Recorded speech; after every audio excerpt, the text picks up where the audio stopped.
Hey guys, Mark Holmes here, and as always, thank you guys for watching, commenting, subscribing, and being part of the Joe Boo Sports Report.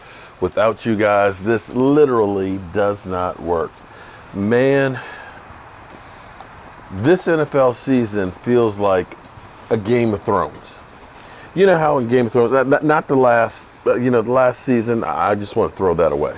It just seemed like it was rushed, like, okay, we just got to tie this stuff over. Okay, so, we had this build up for the White Walkers and everything else, and for years and years and years, and then finally we have the battle and all that. It's like, oh, okay, well, damn, we got 3 episodes left, and now we got to deal with the Mother of Dragons. So let's just hurry up. Okay, there we go. There, here you go. Here's the end of your show. But the thing about Game of Thrones was people that you weren't expecting to die always died. You figured the show can't go on without this guy or that guy and this, and yet they go. And it's like every week, oh, damn, there goes somebody, there goes somebody else. And it's like today, or actually this first 2 weeks of the season, it's been literally, boom, player after player that we're losing. Now, Philly 500, Jalen Reagor, boom, gone for the next 6 weeks. We hear that Awuzie pulled his hamstring. He's out for several weeks. Okay, so we're like, damn, here we go, Awuzie. And then we find out Diggs isn't practicing. We're talking about practice, not a game, but we're talking about practice.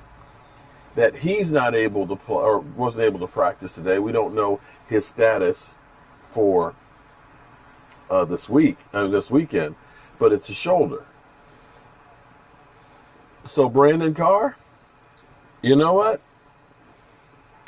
Get ready, because Brandon Carr, unfortunately, your streak died last week, but hey, you can start a new one maybe this week. This year, more than any time else, it's literally a game of attrition. We thought that people were going to be lost for weeks because of COVID. Remember that? That teams were having quarterbacks. So we're going to sign a guy, and your job is just to stay home and stay corona-free, just in case somebody else catches corona. That ain't the case. It's the ones on the field that are literally just breaking down. This is insane. And maybe Michael Anthony Fitness, shout out to Michael Anthony Fitness, check out his channel, okay?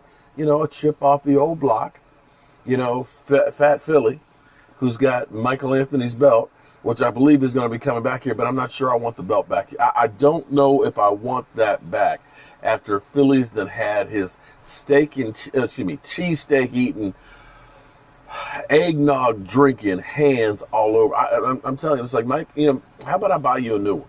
It's like, no, I want my original one back. Cowboys win one of the 2 games, I'm getting my belt back. But I'm not sure I want that here. So, this game is going to be interesting. I'll talk about it more later. But our defense has not been good so far. And I keep trying to tell people, just give it some time. Just give it some time. In the same way, my neighbors are having a little cookout, it looks like, out there, or a little get-together. See, they got one of those stainless steel cylinders, stainless steel, cylinders that make the fire without the smoke and stuff. And I see they got their fire going, and I got my fire going. Maybe we should send up smoke signals. No, there's no smoke. But anyway, I digress.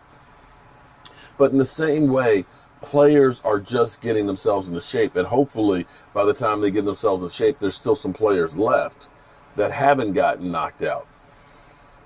It's going to take some time for this defense to get straight. Think about DeMarcus Lawrence, who always has been hand in the dirt, is now standing up. Emerson Griffin literally just got here like 3 weeks ago. Or maybe 4 weeks ago, but we had 2 weeks ago. Yeah. He wasn't even here for the shortened version of training camp. And these guys have not played together much. See, the difference, I'm going to tell you the difference right now of where we are on the offense versus where we are with the defense. You notice how, with the exception of Blake Jarwin, how CeeDee Lamb, how Michael Gallup, Zeke Elliott, Dak, Amari Cooper, how for the most part they've been avoiding those big injuries, because I think they actually worked out a lot harder than what everybody else did because of our quarterback. Because he had that field, as Uncle Philip let me know, players are there every day. The players were there every day working out. It wasn't announced to everybody, that we're bringing attention to it. It was, we want to work out. And we all know that the guys live in Dallas. They all live in Dallas. They're there all year round. And with Dak having a field and not having all the other things to do, what are we going to go do? Man, let's go over to Dak's house. He got that locker room inside, in his house there. We can change. We can go out on the field. We can go out and do some ATV, and hey, we can go do some, Game Boy, PlayStation, or whatever it is. Play some video games. Get low-key faded.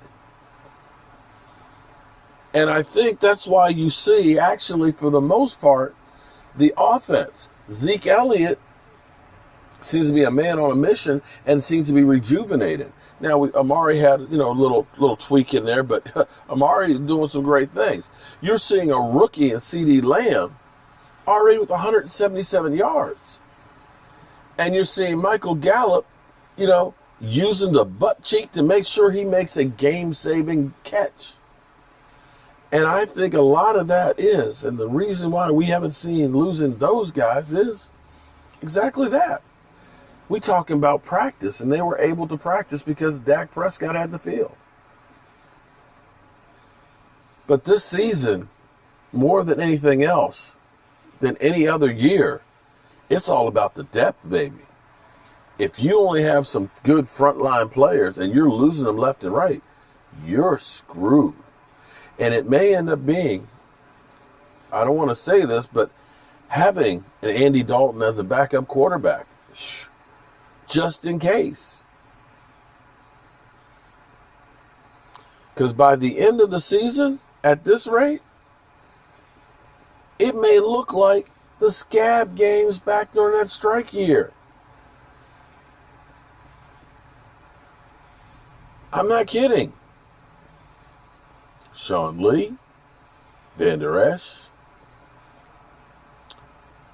Gerald McCoy, Blake Jarwin.